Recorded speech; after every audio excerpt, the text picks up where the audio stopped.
Bem-vindos ao Turismo em Destaque.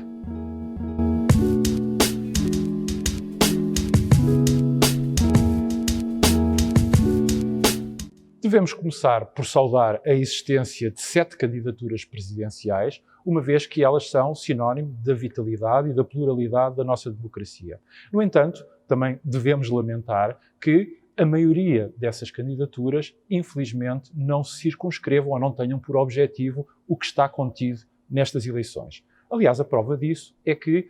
a maioria dos candidatos, ou todos os candidatos, nem sequer têm um programa de mandato. Enquanto eleitores, seria útil para qualquer um de nós saber o que é que também qualquer um dos candidatos se proporia fazer no caso de vir a ser eleito para a presidência da República nos próximos 5 anos. Aliás, se olharmos para todos os debates que até aqui já foram realizados, aquilo que nós podemos constatar é que se tem falado muito sobre o passado, sobre o que se fez, sobre o que se não fez, sobre o que eventualmente se poderia ou não ter feito e alguma coisa também se tem falado sobre o presente e muito pouco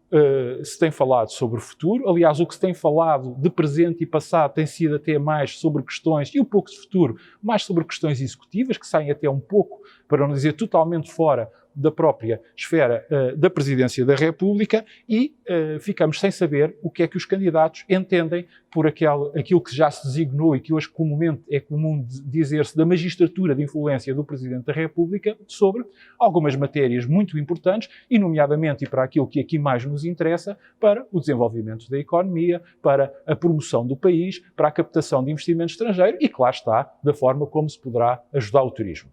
Aliás, sobre este aspecto, no que toca diretamente respeito à atividade turística, creio eu que o próximo mandato presidencial tem que ser muito mais assertivo. Não basta dizer que o turismo é importante, como também não basta dizer que a atividade foi profundamente afetada por esta pandemia. É fundamental, desde logo,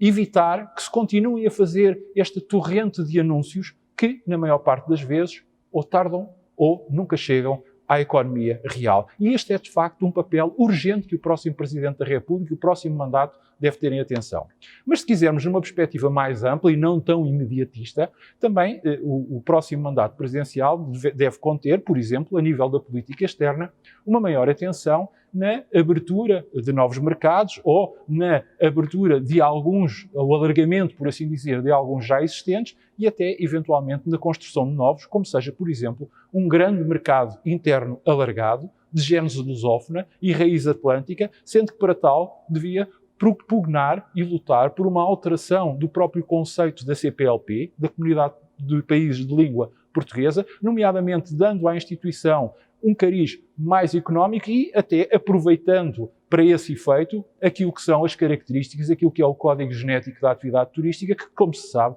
é uma verdadeira promotora da colaboração e da comunhão entre povos.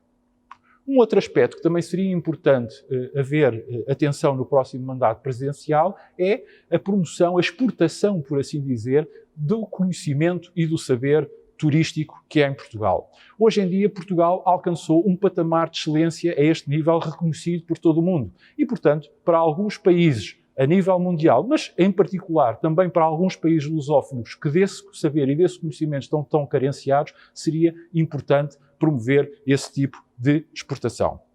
Depois, também, igualmente, era importante dinamizar o investimento e a captação de investimento estrangeiro para Portugal e, sobretudo, para a atividade turística. Porquê? Porque quanto mais empresas turísticas estrangeiras tivermos em Portugal na atividade económica do turismo, mais fluxos turísticos e melhores fluxos turísticos necessariamente acabarão também por ser canalizados para Portugal. E, finalmente, para não sermos muito exaustivos, o próximo mandato presidencial também devia servir para, perdoem-nos a expressão, desatar alguns dos nós com que o turismo se tem debatido e que têm sido verdadeiros entraves ao seu desenvolvimento, nomeadamente a questão do novo aeroporto internacional de Lisboa, ou, por exemplo, a criação de uma vez por todas, de uma estratégia para a aviação, começando desde logo por a considerar como parte integrante e peça fundamental da atividade turística. Podíamos ainda ir mais além, relembrando, por exemplo, a boa utilização da célebre bazuca europeia que começará a chegar este ano e que continuará a chegar ao longo de todos os anos deste novo mandato presidencial. E, finalmente, mas nem por isso menos importante, a manutenção do atual modelo de financiamento do turismo proveniente das verbas do jogo. Ora, nós sabemos, e já o dissemos, que o cargo de Presidente da República, a Presidência da República, não tem funções executivas e, portanto, guia-se normalmente por dar sinais ao país em geral, à classe política e aos demais órgãos de soberania em particular, que sejam sinais esses que sejam claros e que sejam inequívocos. Ora, sobre esta importância do turismo e sobre tão importantes assuntos como estes que aqui indicamos e muitos outros que propositadamente deixámos de fora, uma forma de começar bem este novo mandato presidencial seria criar na Presidência da República uma assessoria para o turismo e para a aviação.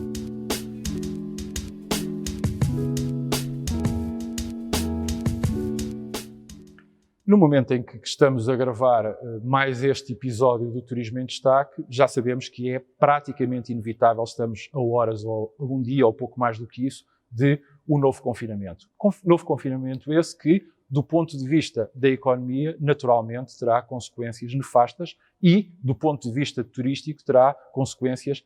que não nos escusamos em reputar de dramáticas, para não dizer terríveis, sobretudo no curto prazo. E porquê? Porque, sobretudo, vão provocar o encerramento das empresas que ainda estão abertas e, consequentemente, até pelas restrições à mobilidade que o novo confinamento irá seguramente acarretar, vão provocar a suspensão, por assim dizer, dos poucos fluxos turísticos, quer externos, quer internos, que ainda existem. E isso leva-nos a que, quando há dois programas no episódio 9 do Turismo em Destaque, o último que fizemos em 2020, lançámos as previsões daquilo que iria ser o ano de 2021, recorde-se que uma das coisas que nós dissemos que seria mais importante seria ver em que estado é que os agentes turísticos em geral e as empresas, o tecido empresarial do turismo em particular, iria chegar ao final do primeiro semestre deste ano. Com que meios, com que capacidades é que na altura teria ou terá para poder aproveitar os bons ventos da retoma que se esperam em resultado e como consequência da vacinação. Ora, este novo confinamento, caso não venha acompanhado por medidas muito, mas mesmo muito robustas, e repare-se, não nos estamos a referir àquelas que foram anunciadas no passado dia 10 de dezembro e pelas quais ainda estamos a aguardar, medidas robustas essas que são fundamentais para que se possa evitar,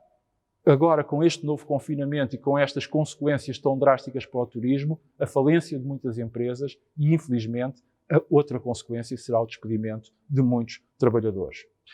Não está em causa, nem se pode levantar sequer por um segundo a dúvida que, em primeiro lugar, tem que estar sempre a saúde e a vida humanas. Mas também,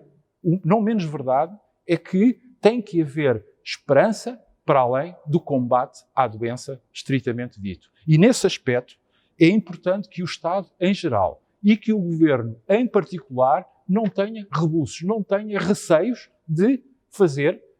por exemplo, aquilo que desde antes do primeiro confinamento pessoalmente tenho defendido, que é dar subvenções às empresas, isto é, verbas a fundo perdido às empresas do turismo. Porque a alternativa é chegarmos à primavera e não termos capacidade produtiva na atividade. E esse, creio eu, queremos todos, que é um preço que o país não se pode dar ao luxo de pagar. Voltamos a encontrar-nos para a semana. Até lá, mantenha o distanciamento social, higienize as mãos e use máscara.